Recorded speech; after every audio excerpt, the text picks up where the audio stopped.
ಲೋಕಸಭಾ ಕ್ಷೇತ್ರಗಳ ಪುನರ್ ವಿಂಗಡಣೆಯ ವಿಚಾರ ತಮಿಳುನಾಡು ಸಿಎಂ ಸ್ಟಾಲಿನ್ಗೆ ಸಿದ್ದರಾಮಯ್ಯ ಪತ್ರ ಬರೆದಿದ್ದಾರೆ. ಮಾರ್ಚ್ 22ರ ಸಭೆಗೆ ಹಾಜರಾಗದ ಬಗ್ಗೆ ವಿವರಣೆ ನೀಡಿದ್ದಾರೆ. ಕೆಲವು ಕಾರಣಗಳಿಂದ ಸಭೆಗೆ ಹಾಜರಾಗೋಕೆ ಸಾಧ್ಯ ಇಲ್ಲ. ನನ್ನ ಪರವಾಗಿ ಡಿಸಿಎಂ ಡಿಕೆ ಶಿವಕುಮಾರ್ ಭಾಗವಹಿಸುತ್ತಾರೆ. ತಮಿಳುನಾಡು ಸಿಎಂ ಸ್ಟಾಲಿನ್ಗೆ ಸಿದ್ದರಾಮಯ್ಯ ಈ ರೀತಿಯಾಗಿ ಪತ್ರ ಬರೆದಿದ್ದಾರೆ. ಎಲ್ಲ ಒಗ್ಗೂಡಿ ಒಂದು ಹೋರಾಟವನ್ನ ಮಾಡಬೇಕು ಅನ್ನುವಂಥ ಪ್ಲಾನ್ನಲ್ಲಿದ್ದಾರೆ. ಸೊ ಈ ಸಂದರ್ಭದಲ್ಲಿ ಸಿಎಂ ಸಿದ್ದರಾಮಯ್ಯನವರು ಒಂದು ಪತ್ರ ಬರೆದಿದ್ದಾರೆ.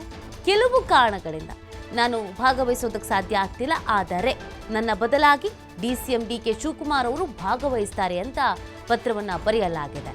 ಸೊ ಹಾಗಿದ್ರೆ ಸ್ಟಾಲಿನ್ಗೆ ಸಿಎಂ ಪತ್ರ ಬರೆದಿರುವಂಥ ವಿಚಾರದಲ್ಲಿ ಏನೆಲ್ಲ ಹೈಲೈಟ್ಸ್ ಇದೆ, ಏನು ಉಲ್ಲೇಖಿಸಿದ್ದಾರೆ, ಪತ್ರದಲ್ಲಿ ಏನು ತಿಳಿಸಿದ್ದಾರೆ ಅಂತ ನಾವು ಗಮನಿಸೋದಾದರೆ, ನೀವು ಬರೆದ ಪತ್ರವನ್ನು ನಾನು ಸ್ವೀಕರಿಸಿದ್ದೇನೆ. ರಾಜ್ಯಗಳ ಸ್ವಾಯತ್ತತೆಯ ಬಗ್ಗೆ ನಮಗೂ ಕೂಡ ಕಾಳಜಿ ಇದೆ. ಲೋಕಸಭಾ ಕ್ಷೇತ್ರಗಳ ಮರು ವಿಂಗಡಣೆ ಬಗ್ಗೆ ಅರಿವಿದೆ.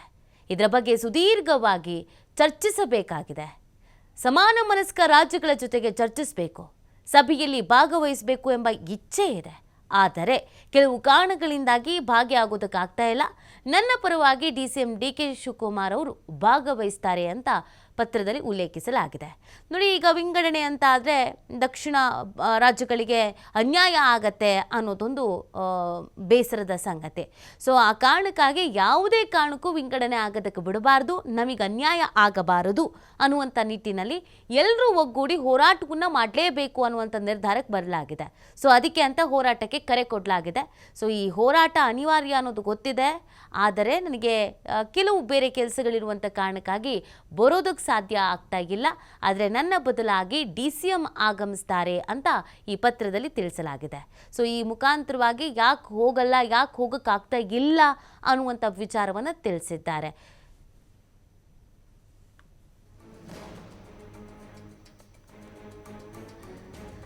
ನೋಡಿ, ಯಾವಾಗ ಈ ವಿಂಗಡಣೆ ಆಗತ್ತೆ ಅಂತ ಹೇಳಲಾಯ್ತೋ, ಕೇಂದ್ರ ಸರ್ಕಾರ ಈ ಒಂದು ಯೋಚನೆಯಲ್ಲಿ ಇದೆ ಅನ್ನುವಂಥ ವಿಚಾರ ಗೊತ್ತಾಯ್ತೋ, ಆಗ್ಲಿನಿಂದಲೇ ಇದಕ್ಕೆ ಸಾಕಷ್ಟು ವಿರೋಧ ವ್ಯಕ್ತ ಆಗಿತ್ತು. ಈಗ ಆಲ್ರೆಡಿ ನಮ್ಮ ಸದಸ್ಯರುಗಳ ಸಂಖ್ಯೆ ಕಮ್ಮಿ ಇದೆ. ಅಲ್ಲಿ ಮಾತಾಡಿ ಅಂದರೆ ಮಾತಾಡೋಕ್ಕೆ ಯಾರೂ ಇಲ್ಲ. ಸೊ ಹೀಗಿರಬೇಕಾದ್ರೆ ಮತ್ತೆ ವಿಂಗಡಣೆ ಅಂತ ಬಂದಾಗ ಸಂಖ್ಯೆ ಕಡಿಮೆ ಆಗ್ತಾ ಹೋಗುತ್ತೆ. ಇದರಿಂದ ನಮ್ಗಳಿಗೆ ಅನ್ಯಾಯ ಆಗ್ತಾ ಹೋಗುತ್ತೆ. ಹೀಗಿರಬೇಕಾದ್ರೆ ಇದೊಂದು ಹುನ್ನಾರ ಅಂತ ಕರೆಯಲಾಗ್ತಾಗಿದೆ. ಸೊ ದಕ್ಷಿಣ ರಾಜ್ಯಗಳ ಒಂದು ಶಕ್ತಿ ಪ್ರದರ್ಶನ ಮಾಡುವಂಥ ವಿಚಾರವನ್ನು, ಅದನ್ನು ತುಳಿದು ಹಾಕುವಂಥ ಪ್ರಯತ್ನವನ್ನು ಮಾಡಲಾಗ್ತಿದೆ ಅನ್ನುವಂಥ ವಿಚಾರವನ್ನು ಕೂಡ ತಿಳಿಸಲಾಗಿತ್ತು. ಹಾಗಾಗಿ ಇದಕ್ಕೆ ಸಂಬಂಧಪಟ್ಟಂತೆ ಒಂದು ಹೋರಾಟವನ್ನು ಮಾಡಲೇಬೇಕು ಅನ್ನುವಂಥ ಹಿನ್ನೆಲೆಯಲ್ಲಿ ಯಾರ್ಯಾರಿಗೆ ಇದ್ರ ಬಗ್ಗೆ ಅಸಮಾಧಾನ ಇದೆಯೋ ಎಲ್ಲರೂ ಒಗ್ಗೂಡಿಕೊಂಡು ಭಾಗವಹಿಸಿಕೊಂಡು ಕೇಂದ್ರದ ವಿರುದ್ಧ ಟಕ್ಕರ್ ಕೊಡಬೇಕು ಅಂತ ಪ್ಲ್ಯಾನ್ ಮಾಡಲಾಗಿತ್ತು. ಅದಕ್ಕೆ ಸ್ಟಾಲಿನ್ ಅವರು ಕೂಡ ಸಿಎಂಗೆ ಪತ್ರವನ್ನು ಬರೆದಿದ್ರು.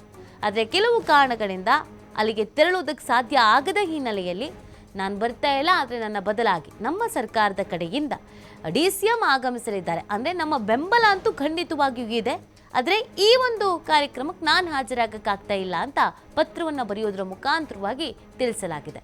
ಹಾಗಾಗಿ ಇದಕ್ಕೆ ನಮ್ಮ ಬೆಂಬಲ ಇದೆ, ನಮ್ಮದು ಕೂಡ ಇದೇ ಥರದ ನಿರ್ಧಾರ, ನಾವು ಇದಕ್ಕೆ ಬೆಂಬಲಿಸ್ತಾ ಇದ್ದೀವಿ ಅನ್ನುವಂಥ ಮೆಸೇಜನ್ನು ಕೂಡ ಪಾಸ್ ಮಾಡಿದ್ದಾರೆ ಈ ಮುಖಾಂತರವಾಗಿ.